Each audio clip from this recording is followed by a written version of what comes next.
என் உயிரினும் மேலான அன்பு உடன்பிறப்புகளே,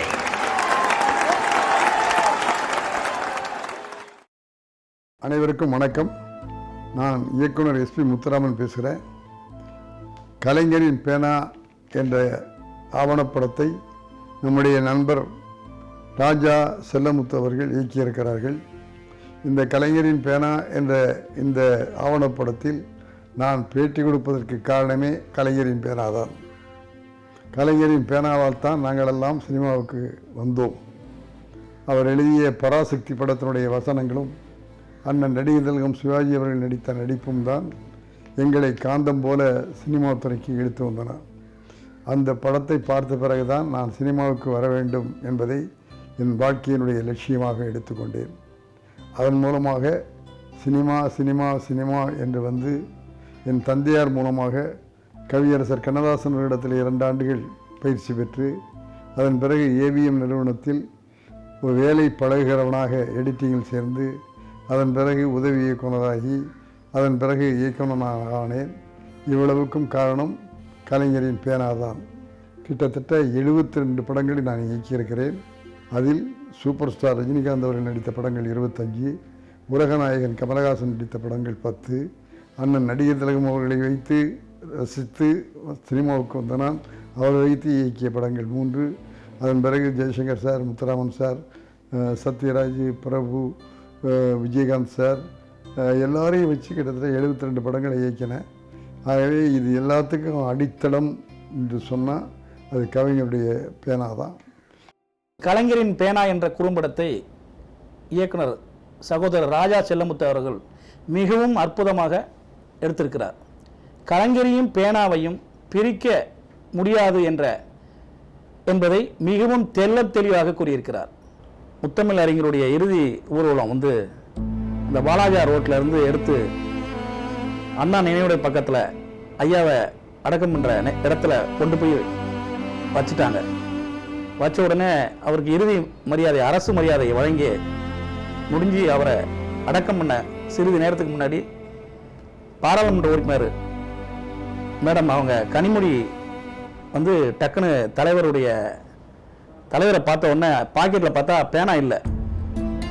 உடனே பக்கத்தில் உள்ள பேனாவை வாங்கி தம்பி அவருடைய சன்னு ஆதித்யாட்ட கொடுத்து ஆதித்யா அந்த பேனாவை வச்ச நிகழ்ச்சி இன்னும் என் கண்ணுக்குள்ளேயே நிற்குது. நவீன தமிழ்நாட்டில் சிற்பி கலைஞர் என்றால் அதற்கான ஒளி கலைஞர் பேனாதான் என்பதை மிகவும் அற்புதமாக கூறியிருக்கிறார்.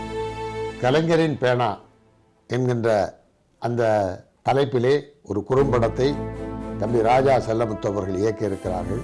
மோகன் அவர்கள் ஒளிப்பதிவு செய்திருக்கிறார்கள். நம்முடைய வேலு தங்கம் அவர்கள் முத்தமிழறிஞர் கலைஞரைப் போலவே நடித்திருக்கிறார்.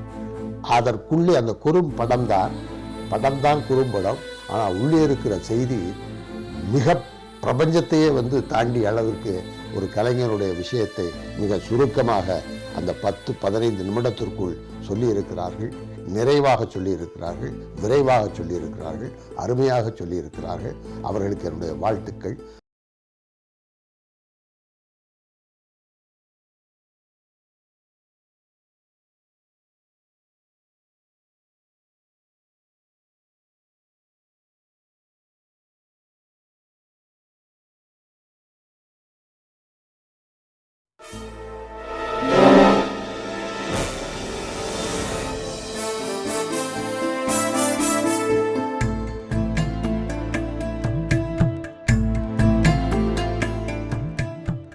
வீழ்வது நாமாக இருப்பினும் வாழ்வது தமிழாக இருக்கட்டும்.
தாத்தா தாத்தா பேப்பர் படிக்கிறீங்களா? ஆமாண்டா கண்ணு, உட்காரு.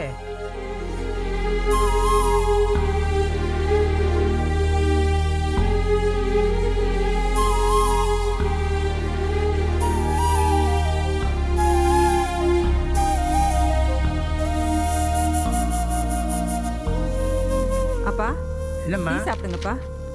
சாப்பா சாப்பிட்டாளா? இதோ கொடுக்குறேன்ப்பா. ஏய் கல்யாணி, தாத்தாவை தொந்தரவு பண்ணாத, வா எந்திரிச்சு வா. போய் சாப்பிடுப்பா.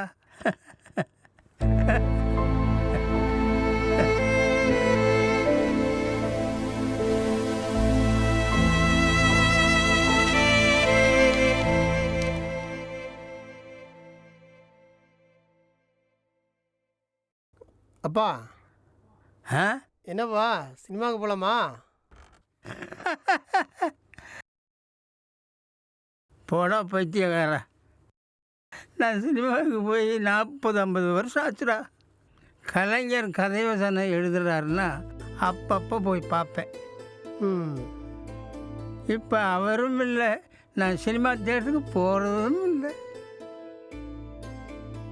இப்போ வர்ற படமெல்லாம் அடி தடி வெட்டு குத்து, காது கிளியிறது மாதிரி சத்தம் வேற. அடிச்சே, கலைஞருடைய வசனம் வெறும் பேச்சு மட்டும் இல்லைப்பா, அது ஒரு புரட்சியை ஏற்படுத்துச்சு. இப்போ வர்றதெல்லாம் படமா? நீங்கள் போயிட்டு வாங்கப்பா, நான் வரல.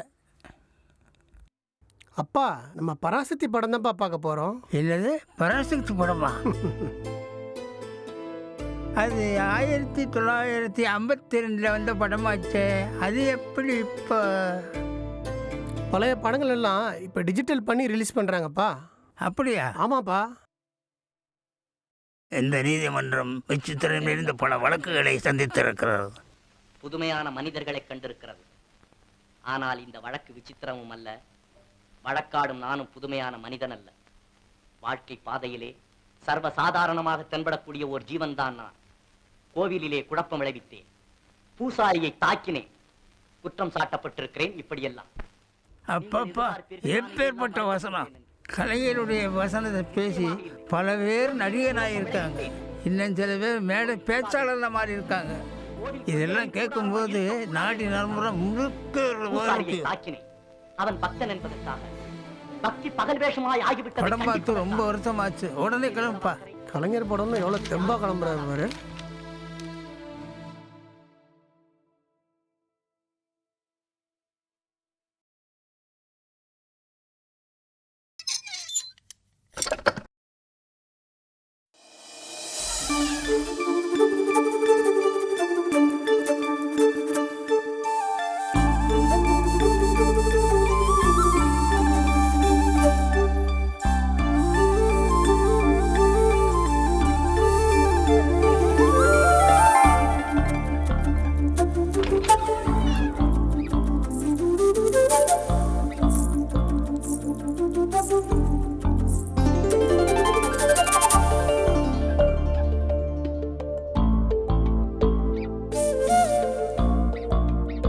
என்ன டைம் ஆச்சு, இன்னும் யாரும் கிளம்பலையா? நாங்கள் ரெடியாக இருக்கோம், அப்பா தான் இன்னும் காணோம். பா பா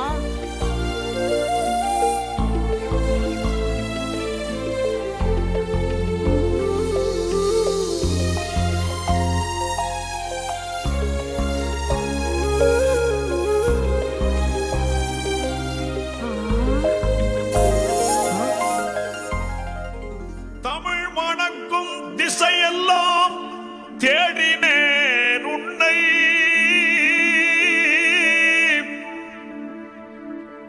சான்றோர்தம் என் உயிரினும் மேலான அலைய அன்பு உடன்பிறப்புகளே, விட்டேன் கண்ணை.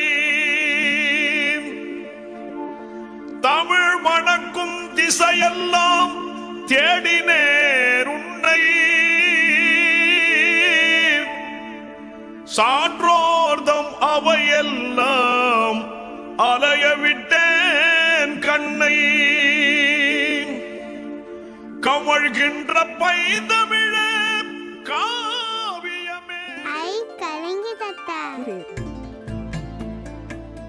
அப்படியே கலைஞரை உரிச்சு வச்ச மாதிரி இருக்கீங்கப்பா. என் உடம்பே சிலுத்து போச்சு. என்னப்பா அப்படியே கலைஞர் மாதிரியே வந்திருக்கீங்க. கலைஞர் வசனம் என்ற படத்துக்கு கலைஞர் மாதிரி போனதாப்பா மதிப்பு. என்ன பார்க்குறீங்க? எல்லாரும் கிளம்பியாச்சா? பராசக்தி படத்துக்கு போகலாமா? தாத்தா அது பழைய படம் தாத்தா, அதுக்கு கூப்பிடுறீங்க? டேய், அது பழைய படம் இல்லைடா, பகுத்தறிவு படம். போகலாம் வாங்க. வாங்க போலாம். வாங்க போலாம். வாடா போவோம். வாங்கப்பா.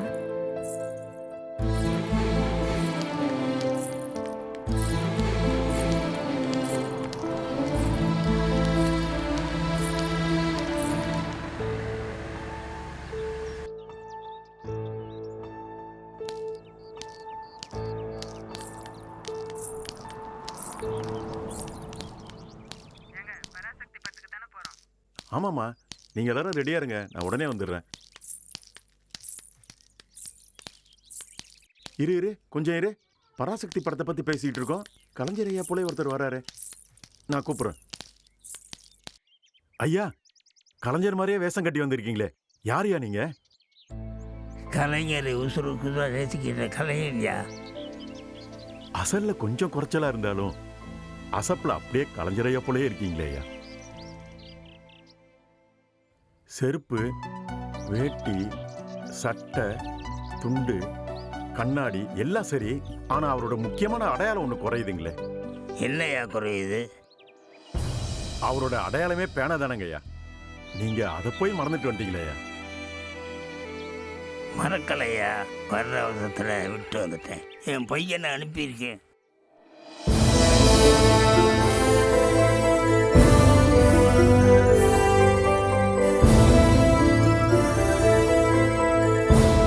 கலைஞரோட பேனா சாதாரண மை ஊத்தி எழுதின வெறும் பேனா இல்லைங்கய்யா. பல சரித்திரங்களுக்கு சாட்சியா இருந்த பேனாங்கய்யா. மூட நம்பிக்கையை உடைச்சி பகுத்தறிவை அப்படியே தெறிக்க விட்ட பேனாங்கய்யா. சாதாரணமா பார்த்துக்கிட்டு இருந்த சினிமாவை புயல் வீசுற சினிமாவா மாத்தினது கலைஞரோட பேனா தானங்கய்யா.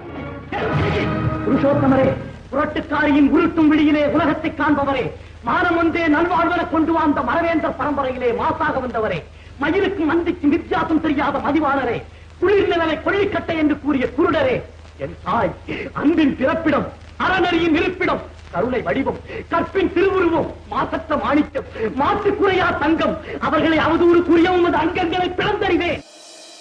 கைத்தட்டி விசில் அடிச்சு ரசிச்சுக்கிட்டு இருந்த ரசிகனை கை நீட்டி கேள்வி கேட்க வச்சது கலைஞரோட பேனா. யார் நீயா? ஊருக்கு உபதேசம் செய்யும் ராஜகுருவின் மகனா?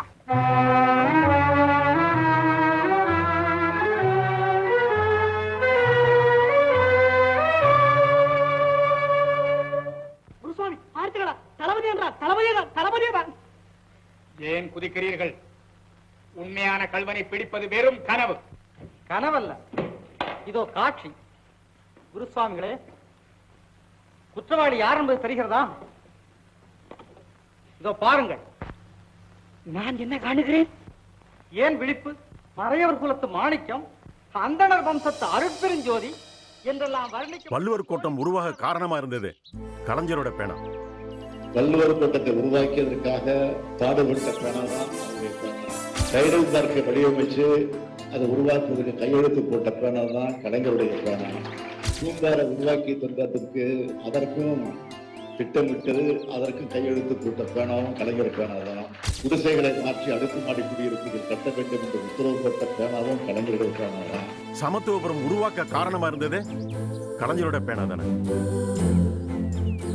கை ரிக்ஷாவை ஒழிச்சது கலைஞரோட பேனா.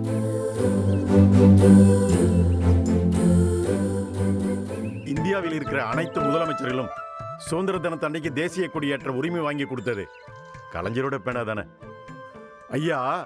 விவசாயிகளுக்கு இலவச மின்சாரம், உழவர் சந்தை, பள்ளி மாணவர்களுக்கு இலவச பஸ் பாஸ் திட்டம், 1 கிலோ அரிசி 1 ரூபாய் திட்டம், இதையெல்லாம் சட்டமாக்கணுது கலைஞரோட பேனா தானங்க ஐயா. அரசு நிகழ்ச்சிகள்ல தமிழ்தாய் வாழ்த்தோட ஆரம்பிக்கணும்னு ஆணையிட்டது கலைஞரோட பேனா தான்.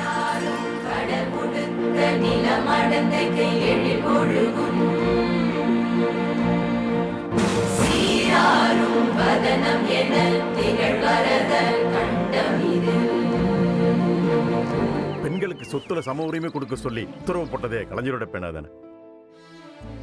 எல்லா சாதிக்காரங்களும் கோவில் அர்ச்சகராகலான்னு ஆணையிட்டதே கலைஞரோட பேனா தானே. பார்வையற்றவர்களுக்கு கண் அறுவை சிகிச்சை இலவசமாக செய்ய அமுல்படுத்தியதே கலைஞரோட பேனா தானே. தமிழ்நாட்டில் பல லட்சம் பட்டதாரிகளை உருவாக காரணமா இருந்ததே கலைஞரோட பேனா தானங்கய்யா. 1 2 எடுத்து சொல்ல 17 வயசுல எழுத ஆரம்பிச்சு அவருடைய எழுத்து பயணம் இருக்கு. இறுதி மூச்சு இருக்கிற வரைக்கும் உடன்பிறப்பேன்னு கடிதம் எழுதிட்டு இருந்தாருங்களேயா. சும்மாவா சொன்னாங்க முத்தமிழ் வித்தகர்னு, இயல் இசை நாடகம்னு. அவரு எழுதுனதை பத்தி பேசணும்னா இனிக்க பேசிக்கிட்டே இருக்கலாங்க ஐயா. அந்த பேனா, கலைஞருடைய பேனா, மந்திரி குமாரி, ராஜகுமாரி, மருதநாட்டு இளவரசி, பராசக்தி போன்ற படங்களெல்லாம் அவருடைய பேனா என்ன சொல்லுது. உடன்பிறப்புக்கு அவர் எழுதிய கடிதங்கள் என்ன, நெஞ்சுக்கு நீதி என்ன, பொருளோவியம் என்ன, தொல்காப்பிய உரை என்ன, எத்தனை சொல்லிக்கொண்டே போகலாம். அந்த பேனா ஒரு மந்திர கோர். அந்த பேனா தமிழன்னையினுடைய நாக்கு.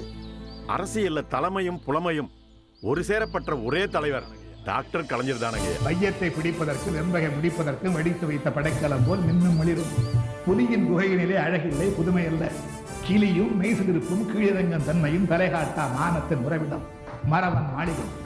இல்லத்து வாயிலே கிண்ணத்தை சோரோடு வெள்ளத்தை சிறிது கலந்து வயிற்றுக்குள் வழியெழுப்ப பொக்கை வாகன திறந்து பிடியெண்ணம் எடுத்து போட்டால் பெருநரை கிளை ஒழுக்கி. கலைஞரோட பேனாவை பத்தி அவ்வளவு இருக்கீங்கய்யா, சொல்லிக்கிட்டே இருக்கலாம். இவ்வளவு ஏங்கய்யா, நமது முதலமைச்சர் முத்துவேல் கருணாநிதி ஸ்டாலின் ஆகிய நான் அப்படின்னு பதவி ஏற்கும் போது கையெழுத்து போட்டதே கலைஞரோட பேனா தானையா. முத்துவேல் கருணாநிதி ஸ்டாலின் என்னும் நான் சட்டப்படி அமைக்கப்பெற்ற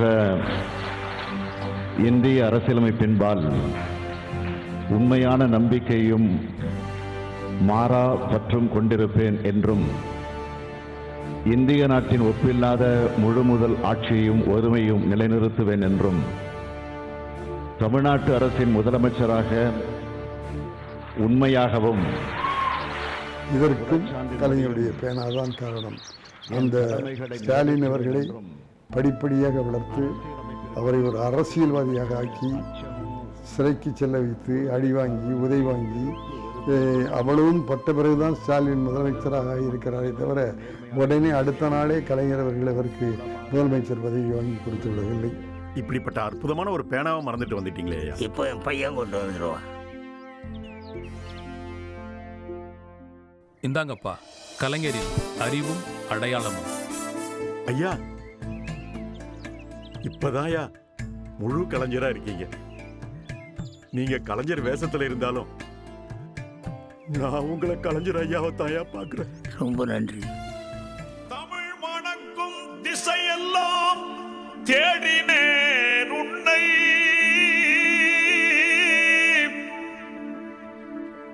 சான்றோர்தம் அவையெல்லாம் அலைய விட்டேன் கண்ணை. தமிழ் மணக்கும் திசையெல்லாம் தேடினேன் உன்னை, சான்றோர்தம் அவையெல்லாம் அலைய விட்டேன் கண்ணை. கமழ்கின்ற பைந்தமிழ்